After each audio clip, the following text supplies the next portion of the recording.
Today we're going to talk about different types of guards, different ways of holding your hands up in boxing. We're going to look at a couple different styles. Let's take a look.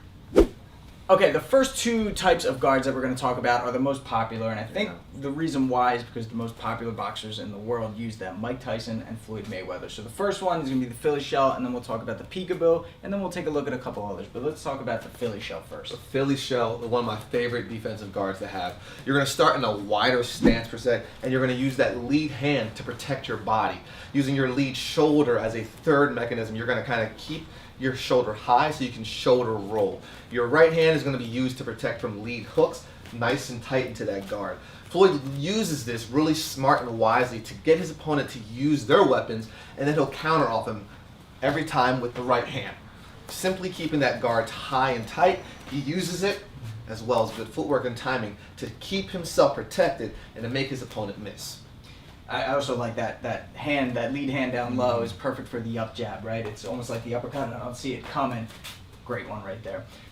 Next up is the peekaboo stance, made popular by Mike Tyson. Now, it's almost opposite of the Philly shell. So PJ stance, you can see it's very bladed, meaning he's sideways, and you can see he's almost standing on one line, this one going down the center.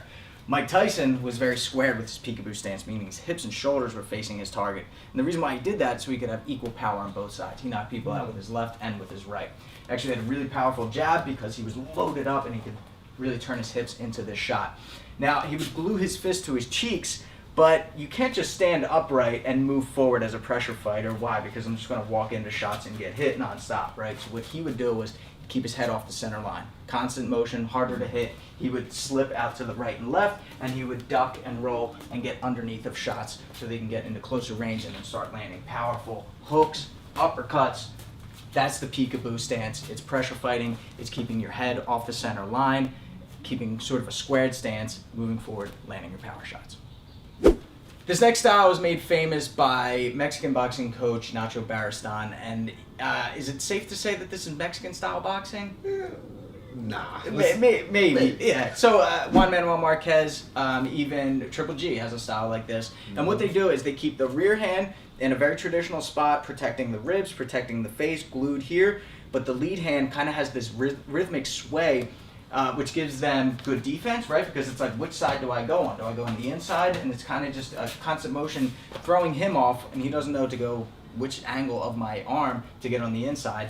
But this constant motion, an object in motion stays in motion, it's easy for me to pump a jab from here. It's also easy for me to throw a long uppercut from here. And then from here, I got that opening to step in with this punch that's loaded up. So this is a style of boxing or a guard that I definitely recommend to beginners. I think it's a very beautiful style. It's a very safe style for boxing. So check that out. Do some of your research and watch some of these fighters that use this. You'll definitely have success in your boxing. If that one's for beginners, this next stance is definitely for more advanced fighters because you're not going to be protecting your face the traditional way with your hands up. Yeah. In the drunken boxer stance, your hands are going to be down almost by your waist, where you look like you're not protecting yourself at all. The main mode of defense is going to be slips and moving your head, also with quick, short parries.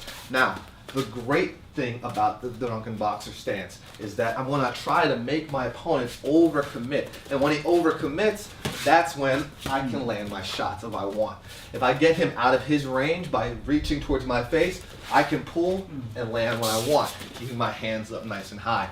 This stance was made famous by fighters like Prince Nassim Hamed, Roy Jones Jr., even Pernell Whitaker would put his opponent in places where his hands were down and it looked like he could hit him, but he got out the way so fast that it would set a perfect counters right where you need.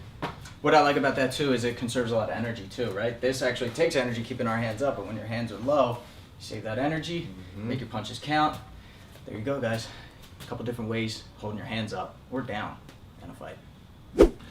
Boom, and there are just a few ways to hold your hands up, different guards when it comes to boxing. Remember, don't put yourself in a box. Each fighter is unique, and you can have different kind of ways to work as long as you defend yourself at all times. I like that. Don't put yourself in a box, even though you guys are boxers. Don't put yourself in a box. You think about Lomachenko. He kind of adopts all of these styles, and I think that's the best way of doing it. As martial artists, use what works for you, kind of base your body type or your fighting style off of these. But again, try all different kinds. Experiment. That's what sparring, that's what training is for.